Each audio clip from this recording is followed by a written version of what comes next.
What if most of your health problems aren't actually random, but coming from a few simple mistakes you repeat every single day? I want to give you an updated list of my top tips to be super healthy.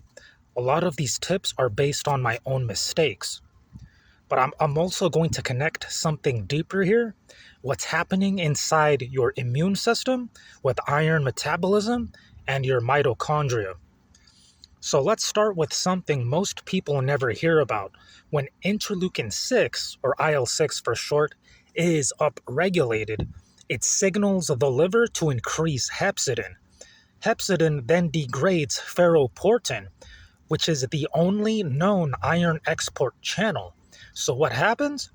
Iron gets trapped inside of macrophages instead of circulating properly. This leads to functional iron deficiency, impaired oxidative burst in immune cells, reduced killing of bacteria and lysosomes, and disrupted phagosome lysosome fusion. And that's critical for vitamin D complex degradation, which is not possible if the phagosome and the lysosome do not fuse, which is the result of iron trapped in macrophages. So, iron trapped in macrophages could lead to vitamin D deficiency, either through excessive or dysfunctional cathepsin release. Because in the lysosomes are cathepsins, and those cathepsins they degrade the vitamin D complex as well as cancer exosomes and other things. So the first tip here is eat only when hungry. You only want to eat when you're hungry? Don't eat if you're not hungry. This sounds simple, but most people override hunger signals constantly. I used to snack constantly myself at night after dinner when I was younger, back then when I didn't really know any science or biochemistry. But when you actually wait for true hunger, your body regulates insulin, inflammation, and even immune signaling more effectively. This also reduces interleukin-6 driven inflammation over time because you're not constantly triggering metabolic stress. So tip 3 is drink only when thirsty, such as with electrolyte balance and cellular hydration. So it's also important to reduce that interleukin-6 and chronic inflammation because that signaling of those two can also contribute to vitamin D receptor dysfunction, which worsens vitamin D deficiency effects, especially on immune regulation. Okay, so drink liquid only when you're thirsty. The idea that you must constantly drink water is based on incomplete information. Over drinking can dilute electrolytes, especially sodium, and may worsen dehydration at a cellular level. Carbonated water feels more hydrating for some people. Tea-infused water improves hydration perception and allows higher intake. Tea also provides phytonutrients that support mitochondrial function. And as I've said in many of my other videos, the immune system needs huge amounts of ATP, mitochondrial energy. So tea is great for the immune system. Number 4, diet testing. If you're confused about diet, don't guess, test. Try one diet, observe how you feel, then try another. Your body is the feedback system. Number 5, intermittent fasting for immune recycling and cellular cleanup. So fasting is not just about calories. It triggers autophagy, recycling of damaged proteins, immune cleanup of pathogens, and improved metabolic flexibility. And importantly, when you're not eating, immune cells shift behavior, helping reset inflammatory signaling like interleukin-6 pathways. Tip 6 is snacking. Snacking is one of the most damaging habits. Why?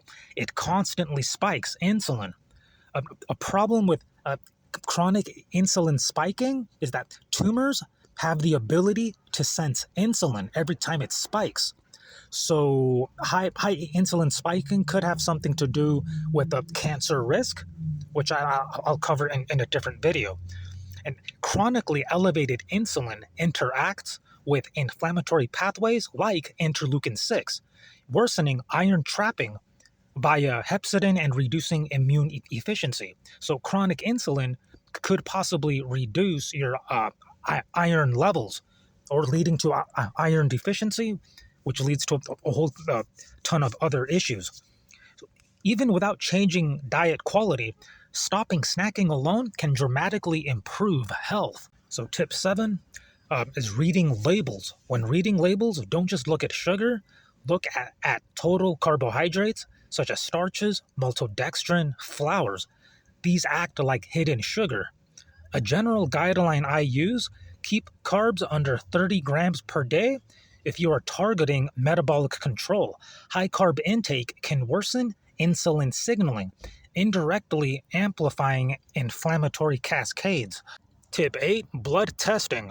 One of the most important tests is the fasting insulin. High insulin can exist for 10 to 20 years before diabetes develops. Doctors often miss this. Catching it early lets you reverse metabolic dysfunction before it becomes disease. Tip 9: vitamin D regulation. Vitamin D is critical. It influences up to 10% of gene regulation. Deficiency can worsen immune dysfunction, inflammation, mitochondrial stress. Typical supplementation ranges people discuss are around 10,000 to 20,000 IU daily, but testing is essential.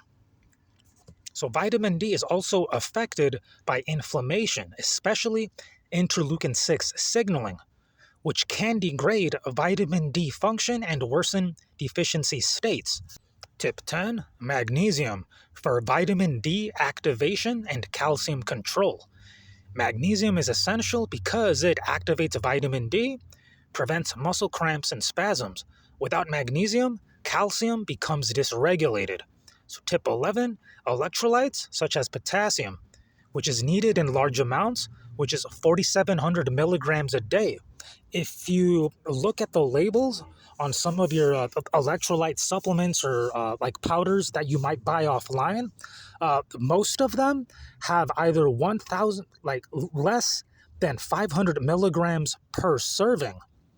So, like let's say 50 milligram serving for per serving for a 30, like let's say the bottle was $30. You're probably not getting much out of your $30. So it's better to check the electrolyte powder label to get the most milligrams per scoop. That way you're more likely to reach 4,700 milligrams a day at a lower cost. So potassium lowers blood pressure, supports heart function. There is a connection with the heart and the immune system, which is beyond the scope of this video. And tip 12, multivitamins and trace minerals. Most multivitamins are synthetic and low quality, but many nutrients today come from sterilized soil and depleted ecosystems. This reduces trace mineral intake such as zinc, iodine, magnesium, and selenium. Tip 13 is red meat. Among all proteins, red meat is highly nutrient dense, helps stabilize blood sugar, support recovery. This is primarily due to protein quality, not just iron content. Tip 14 is antibiotics. Past antibiotic use can permanently alter gut microbiome balance, which is critical because 70% of your immune system is located in your gut.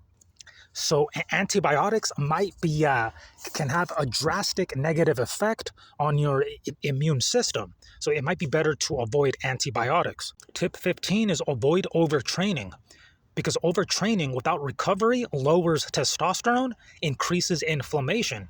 Lower testosterone could also mean lower nitric oxide. Because testosterone can help nitric oxide pathways in the heart. And nitric oxide helps boost immune system cytotoxicity, immune system regulation and proliferation, and all sorts of other immune system benefits. And the last tip here is overeating carbs and then depleting vitamin B1. Uh, Without B1, then because the B1 is responsible for taking the blood sugar out of the bloodstream. If you're B1 deficient, then the bloodstream is overrun with blood glucose, and that might feed tumors. So apply this information carefully, observe your body, and build from feedback, not guesswork. See you in the next video.